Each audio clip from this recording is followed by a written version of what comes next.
Hora de Floripa 350, o projeto que dá um verdadeiro abraço carinhoso na capital catarinense em comemoração ao aniversário da cidade.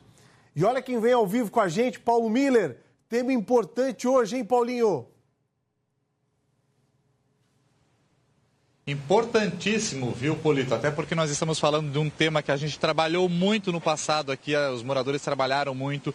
No presente a gente discute muito esse tema também e a gente precisa levar essa discussão para o futuro. Estou falando do lixo, Polito. E a gente está aqui, ó, em Florianópolis, no Centro de Valorização de Resíduos Sólidos, que fica aqui no bairro Itacorubi.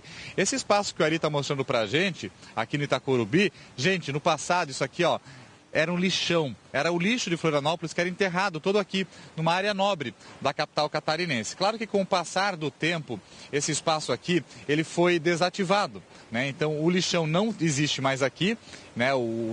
Aqui virou uma estação de transbordo e também de educação ambiental. A gente tem aqui o Museu do Lixo, que fica nesse mesmo espaço, mas aqui os caminhões de lixo da Concap, das empresas terceirizadas, trazem o lixo aqui, ó, e o pessoal faz aqui isso que eu chamei de transbordo, né? Então pega todo o lixo daqui, coloca em caminhões maiores e daí vai para o outro aterro, que é o aterro lá na cidade de Biguaçu, que é onde o lixo de Florianópolis vai. E aí, claro que a capital do estado, ou como outras cidades que mandam para aterro, gastam muito dinheiro para enterrar esse lixo, para dar um destino correto para todo o lixo. Mas a gente está aqui em Florianópolis tentando, pelo menos a gestão pública, tentando fazer uma economia. Só para a gente ter uma ideia, vou compartilhar aí com vocês os dados aqui de Florianópolis, que é da coleta de resíduos aqui da capital, entre janeiro e outubro. Está chegando caminhão de lixo aqui também, o pessoal está trazendo o material aqui. Então, esses dados que a gente está compartilhando é de janeiro a outubro. Então, nesse período, olha só quanto lixo que se produziu aqui em Florianópolis, viu?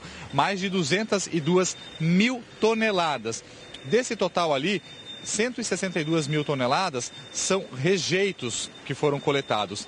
13 mil toneladas foram de materiais recicláveis. Outras 8 mil toneladas, praticamente, de orgânico. E também a gente teve ali 37 mil de redução de gás carbônico no período. A gente já economizou aí nesses números todos ali, ó. A gente já economizou deixando de levar lá para o aterro alguns materiais, reciclando ou fazendo algumas ações aqui, 3,5 milhões de reais. Mas dá para fazer muito mais que isso. E é isso que a gente foi tentar discutir aqui na cidade, né? O que a gente pode fazer, né? Porque muita coisa já foi feita no passado, algumas ações, outras estão sendo feitas agora no presente, mas e para as futuras gerações? O que a gente vai deixar, né, de lição e o que a gente vai deixar de legado quando a gente fala em lixo aqui na cidade? É o que a gente acompanha agora na reportagem. Uma chaminé gigante no centro de Florianópolis. Está ali em pé há mais de um século, nas quinas das baías Norte e Sul. A estrutura passa despercebida por muita gente. A finalidade dela? Bem, essa é uma curiosidade que vamos contar mais pra frente. O que dá para adiantar é a relação dela com outro espaço tão curioso quanto a chaminé. Este é o Museu do Lixo de Floripa. Há 20 anos funciona como um lugar para incentivar os visitantes a construírem uma cidade mais sustentável. São 40 mil peças. Iriam para o lixo. Foram resgatadas e recuperadas para recontar importantes marcos da evolução dos tempos. Nós já somos a capital que mais recicla no país. Estamos criando ecopontes pela cidade toda. A política pública está implementada e ela tem um cronograma para a gente chegar até 2030 nessas metas.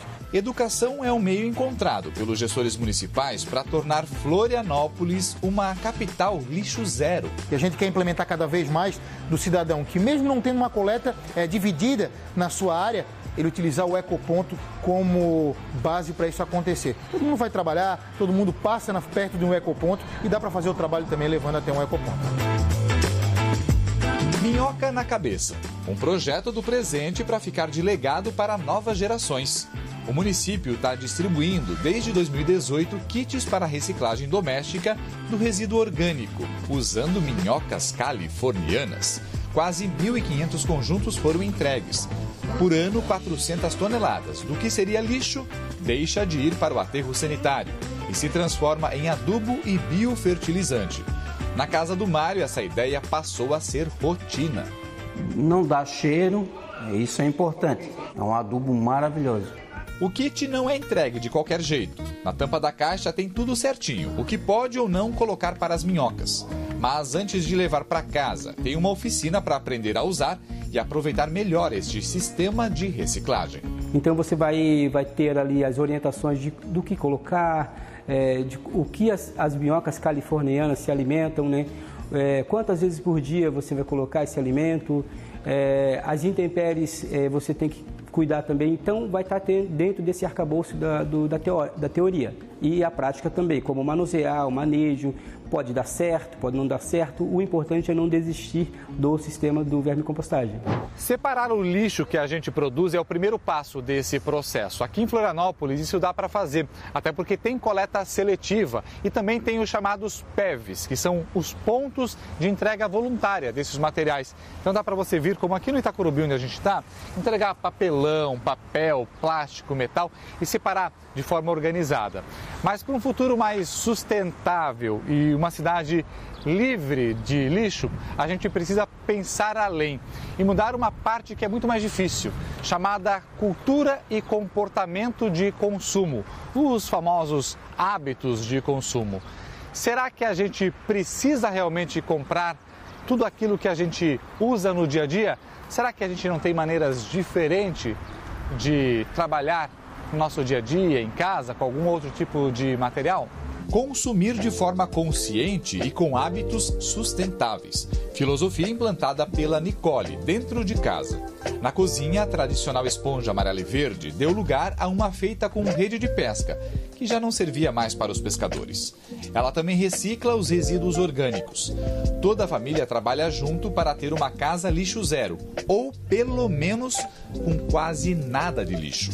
Uma prática sustentável incorporada ao estilo de vida. Também não sou radical, assim, eu aqui em casa eu sou mais radical, mas quando a gente vai da porta para fora, a gente respeita as outras pessoas, a forma como elas vivem, e as crianças são crianças normais, elas têm avós que não pensam como eu penso, por exemplo, familiares, mas assim, aqui dentro de casa foi uma coisa bem orgânica mesmo. Eu descobria, por exemplo, a questão da bucha, aí vamos mudar a bucha, mudava a bucha. Eu descobri, por exemplo, que tem a segunda sem carne, um dia que a gente não consome nada de produtos de origem animal e que tem um poder imenso, então vamos fazer a segunda sem carne, e assim, gradativamente, a gente foi tornando a nossa casa numa casa sem lixo. Se em casa mudar os hábitos é importante quando se quer um futuro com menos lixo, na iniciativa privada não é diferente. Neste supermercado, os clientes são incentivados a substituir as sacolas por caixas de papelão. O que sobra das caixas e também de material plástico é separado para reciclagem. Todo o resíduo orgânico gerado aqui, uma média de 20 toneladas por mês, vai para compostagem e vira adubo. Realizamos a coleta em loja, né? E essa coleta ela é destinada para a nossa horta na Pedra Branca, onde é feita a compostagem, né? Nessa compostagem, ela é gerada os adubos, que esses adubos nós vendemos em loja e também são utilizados para fazer as plantações dos produtos orgânicos da nossa horta própria, que são disponibilizados em nossas lojas para venda. São atitudes simples, mas transformadoras para diminuir o envio de resíduos para o aterro sanitário e reaproveitar tudo o que é possível. Mas nem sempre foi assim em Florianópolis. Lembra daquela chaminé? Então, ela na verdade serviu como incinerador de lixo. Funcionou de 1914 até 1954 para resolver um problemão na cidade. Tudo que você puder pensar era despejado no mar. Não havia serviços sanitário, né, rede de esgoto, então absolutamente nada era recolhido pelo serviço público e era tudo jogado no mar. O incinerador para queimar o lixo foi o primeiro movimento para tentar encontrar uma solução para os resíduos gerados na cidade. Naquele momento, até que funcionou. Atualmente nem dá para sair por aí queimando lixo, sem uma tecnologia adequada. Floripa deu passos importantes para a cidade crescer de maneira sustentável, mas ainda tem um legado bem maior para ser construído quando se fala em lixo. A resposta objetiva seria o seguinte: primeiro, de fato, intensificar a questão educacional nas escolas públicas municipais, né?